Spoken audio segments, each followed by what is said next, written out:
방금 살펴봤듯이 열기관의 열효율이라는 것은 저온 열원으로 방출하는 열에너지, 다시 말해 한 바퀴를 돌고 나서 남은 열에너지, 손실되는 열에너지가 0일수록 아니면 작으면 작을수록 열효율은 높아질 수밖에 없다라고 우리가 방금 얘기를 한 거죠.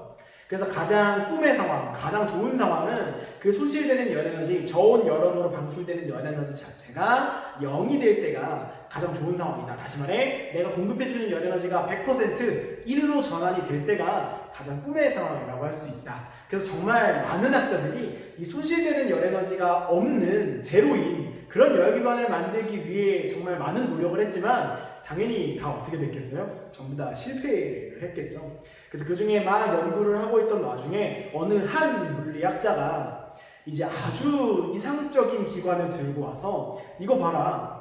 이 열기관이 정말 다른 열기관보다 열역학의 어떤 열역학 과정의 열효율이 높은 건 확실한데 얘마저도 그 열효율은 1이 될 수 없다. 다시 말해 손실되는 열에너지를 제로로 만들 수는 없지 않다. 이거 봐라. 그럼 다른 열기관들은 얘보다 열효율이 낮으면 낮았지? 높을 수는 없지 않겠느냐. 다시 말해 모든 열기관의 열효율은 1보다 작은 게 당연하지 않겠느냐를 증명한 사람이 한 명 있었으니 그 사람의 이름이 바로 카르노입니다. 이분은 이제 교과서에도 사진이 이렇게 있는 거 그대로 가져온 거예요. 카르노. 그래서 그때 이제 카르노가 그러니까 열기관의 열효율이 1이 될 수 없음을 증명하기 위해 사용한 아주 이상적인 열역학 과정을 가지는 열기관을 우리가 카르노의 이름을 따서 카르노 기관이라고 부르게 돼요.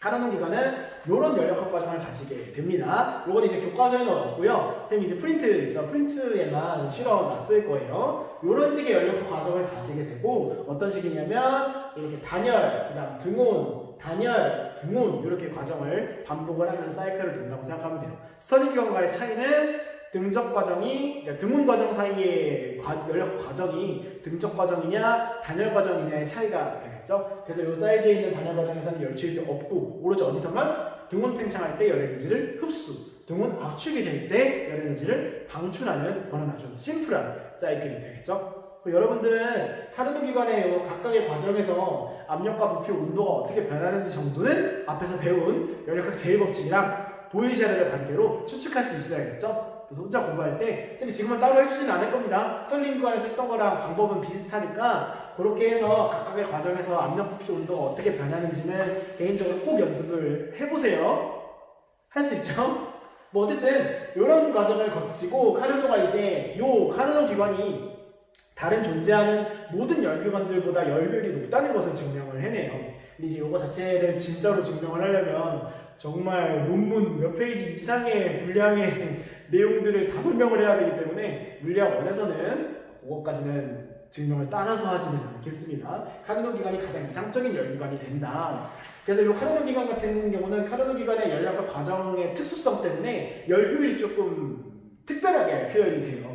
우리가 조금 전에 열역학 과정의 열효율을 구할 때 이런 식으로 우리가 구한다고 했었죠. 그래서 결론이 이렇게 1- 고온에서 흡수한 열량분의 저온으로 방출한 열량의 비로 표현을 할 수가 있었잖아. 근데 이 카르노 기관 같은 경우는 좀 전에 말했던 특수성 때문에 이 열 에너지의 비를 뭘로도 표현할 수가 있냐면 이런 식으로 온도의 비로도 표현할 수가 있어요.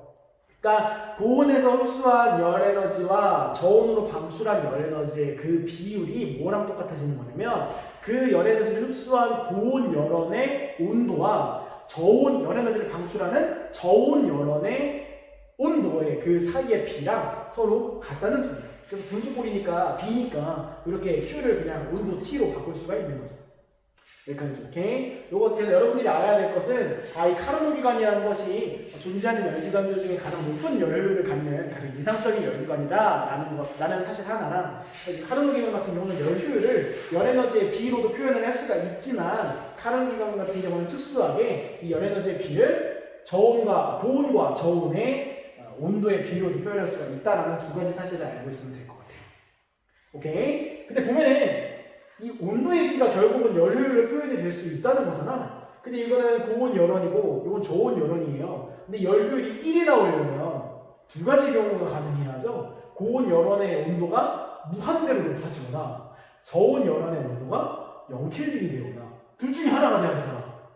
둘 중에 어느 하나가 가능하긴 한가요? 고온 열원을 무한대로 온도를 높여라? 세상에 무한대라는 건 설정할 수가 없는 값이죠. 일단 그거 불가능하고. 그 다음 저온 열원의 온도를 0켈빈 절대 영도로 만들어라? 선생님이 얘기했지만 우리가 과학적으로 절대 영도를 만들 수 있는 방법은 없습니다. 절대 영도에 정말 가깝게 온도를 낮출 수는 있어도 절대 영도로 만들 수는 없어요. 세상에 절대 영도를 만들 수 있는 방법은 아직까지는 존재하지 않아요. 그러니까 저온 열원의 온도가 0도가 된다는 것 자체가 0켈빈이 된다는 것 자체가 말이 안 되는 거지. 그러니까 적어도 이 저온 열원의 온도라는 건 어떤 특정한 값을 가질 수밖에 없고 그렇다는 건 열 효율은 무조건 1보다는 작아질 수밖에 없다는 소리인 거지. 근데 이러한 열 효율을 갖는 카르노 기관이 세상에 존재할 수 있는 모든 열 기관보다 효율이 좋은 가장 이상적인 열 기관이라며. 그러니까 당연히 세상에 존재하는 모든 열 기관들은 열 효율이 1보다 작을 수밖에 없게 되는 거죠. 무슨 말인지 알겠나요?